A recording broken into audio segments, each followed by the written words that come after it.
Nepal communist party माओवादी केन्द्र मकवानपुरले सरकारी स्वामित्वको हेटौडा सिमेन्ट उद्योग लिमिटेडलाई निजीकरण गर्ने सरकारको निर्णयको विरोध गर्दै प्रधानमन्त्रीको ध्यानाकर्षण गराएको छ। पार्टीका केन्द्रीय सदस्य तथा जिल्ला इन्चार्ज विजय गौतमको नेतृत्वको टोलीले बिहिबार प्रमुख जिल्ला अधिकारी स्किम श्रेष्ठ मार्फत प्रधानमन्त्री केपी शर्मा ओलीलाई ध्यानाकर्षण पत्र बुझाएको हो। पत्रमा वैशाख 15 गते बसेको मन्त्री परिषदको बैठकले हेटौडा सिमेन्ट सहित केही सरकारी उद्योगहरूलाई निजीकरण गर्ने निर्णयप्रति गम्भीर ध्यानाकर्षण भएको जनाइएको छ। सरकार राष्ट्र र जनताको हितमा नभई बिचौलियाको हितमा यो निर्णय भएको माओवादी केन्द्रको ठहर छ। ध्यानाकर्षण पत्रमा संरचनागत, प्रविधिगत र प्रशासनिक रूपमा आवश्यक सुधार सहित हेटौडा सिमेन्ट उद्योग नियमित सञ्चालनको माग गरिएको छ।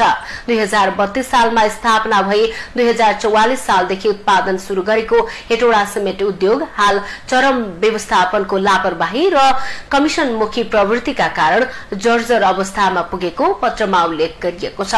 यसअघिको प्रचण्ड नेतृत्वको सरकारले उद्योग सञ्चालनको लागि छलफल सहित योजना बनाइएकोमा त्यसलाई टेक ओभर गरी सरकार बिचौलियाको सेटिङमा जान खोज्नु दुःखद भएको इन्चार्ज गौतमले बताउनुभयो। जनता र राष्ट्रको हितमा भन्दा पनि मुठ्ठीभरका बिचौलियाको हितमा सक्रिय छ भन्ने अर्को पुष्टि गर्न खोजेको छ। सरकारको यस किसिमको कुनियत र कुप्रयासको भत्सना गर्दै हेटौडा सिमेन्ट उद्योगमा संरचनागत, प्रविधिगत र प्रशासनिक रूपमा आवश्यक सुधार सहित नियमित र व्यवस्थित सञ्चालनको प्रबन्ध गर्न जोरदार माग गर्दछौं। विक्रम सम्वत 2032 सालमा स्थापना भई 2044 सालदेखि गुणस्तरीय सिमेन्ट उत्पादन गर्दै आएको हेटौडा सिमेन्ट उद्योग लिमिटेड हाल व्यवस्थापनको चरम लापरवाही र कमिशनमुखी प्रवृत्तिको कारण जर्जर अवस्थामा पुगेको छ।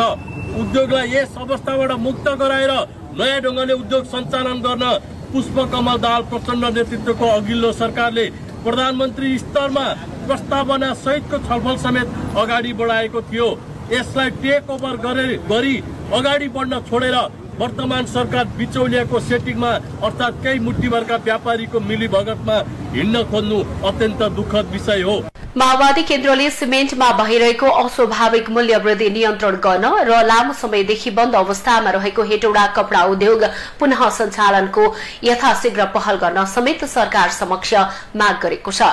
ज्ञापन पत्र बुझ्दै प्रमुख जिल्ला अधिकारी श्रेष्ठले जतिसक्दो चाँडो ज्ञापन पत्रलाई प्रधानमन्त्री कार्यालय पठाउने प्रतिबद्धता जनाउनुभयो। ध्यानाकर्षण पत्र बुझाउनु अघि मानव चोकबाट जिल्ला प्रशासन कार्यालयसम्म विरोध र्याली समेत निकालिएको थियो।